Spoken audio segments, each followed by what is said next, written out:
সেই পুলিশগুলো আবার আমাদের কাছে ফিরে আসছে, আমাদের সাথে কি ধরনের আচরণ, এটাকে বলে এটা কি ধরনের আচরণ আমাদের সাথে? আমরা শুধু আমাদের পটুয়াখালী থেকে আসছি, গলাচিপা স্বতন্ত্র ইবতেদায়ী মাদ্রাসার শিক্ষিকা। আমরা এ জায়গায় 8 দিন যাবৎ ধর্মঘট অবস্থান করেছি। প্রধান উপদেষ্টার কাছে 24 তারিখ স্মারকলিপি পাঠাইছি এ জায়গায় কার্যালয়ে যাত্রা করার জন্য। তারপর উনি সবাই আমাদের দিয়েছে যার জন্য, যার পথে তারা গরম পানি, তারপর ঠান্ডা পানি, তারপর শিক্ষক শিক্ষিকাকে মারধর করা, এটা কি সরকারের কাছে আমাদের কি চাওয়া ছিল?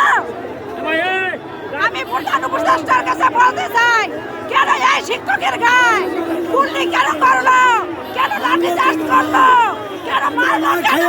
এদের কি মা বোন নাই? এরা কি মায়ের জাত না? এরা কি শিক্ষা দেয় নাই? কোনো মা যদি শিক্ষা না দেয়, সেই মায়ের উপরে কেন এত লাঠি চার্জ করলো? আমি প্রধান উপদেষ্টার কাছে বলতে চাই।